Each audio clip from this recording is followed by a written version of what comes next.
बीडचे मस्साजोगचे सरपंच संतोष देशमुख यांच्या हत्येनंतर संपूर्ण महाराष्ट्र हादरून गेला होता आणि एकच खळबळ उडाली होती आणि आपण पाहू शकता या घटनेमुळे संपूर्ण महाराष्ट्र हळहळ व्यक्त करत होता। आता या मुलांच्या शिक्षणाचं काय होणार याकडे संपूर्ण राज्याचं लक्ष लागून राहिलं होतं।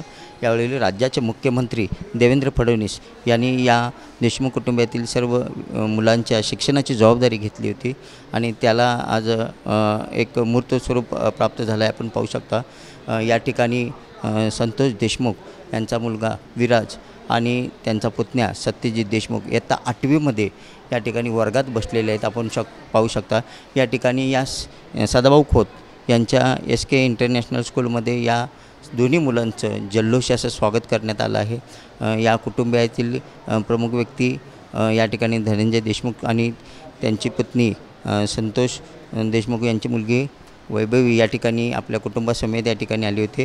आपण विराज आपल्यासोबत आहेत। विराज, काय भावना आहेत? आज प्रवेश झालेला आहे 8वीमध्ये तुझा। आम्हाला आमच्या वडिलांचे स्वप्न पूर्ण करायचे आहे, यामुळे आम्ही इथं आलेलो आहोत आणि आम्ही सदाभाऊ खोत यांचे आभार मानतो की त्यांनी आम्हाला प्रवेश दिला आणि आमच्या शिक्षणाचं पूर्ण जबाबदारी घेतली। आपल्या गावाहून लांब या ठिकाणी तुझं ॲडमिशन होणार आहे हे कसं कळालं आणि कधी कळालं तुला आणि काय भावना, कसं वाटलं? जेव्हा भाऊ आमच्या गावाकडे आलते तेव्हाच त्यांनी सांगितलं की या आमच्या दोघांची जबाबदारी मी घेणार आहे शिक्षणाची माझ्या शाळेवर। भविष्यात काय व्हायची इच्छा आहे बाळा तुझी? मला भविष्यात इंजिनियर आपल्याबरोबर सत्यजित आहे। सत्यजित, काय भावना आहेत बाळा तुझ्या? आज 8वीमध्ये तू वर्गात बसलेला आहेस, कसं बघतोस याकडे? खूप सुंदर वातावरण आहे। अण्णाचे जे स्वप्न होते, जे विचार होते ते आम्ही पूर्ण करण्यासाठी इथं आलेलो आहेत आणि सदाभाऊ खोत त्यांचे खूप खूप आभार, कारण त्यांनी आमची शिक्षणाची सगळी जबाबदारी उचललेली आहे।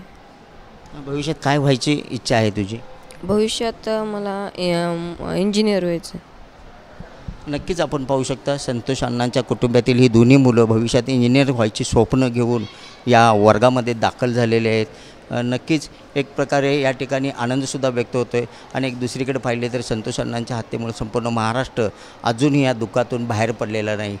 या दोन्ही मुलांच्या शैक्षणिक भविष्यासाठी TV9 मराठी परिवाराच्या वतीने त्यांचं अभिनंदन आणि त्यांना शुभेच्छा आहेत। कॅमेरामन सुनीलसोबत मी शंकर देवकुळे, TV9 मराठी, सांगली।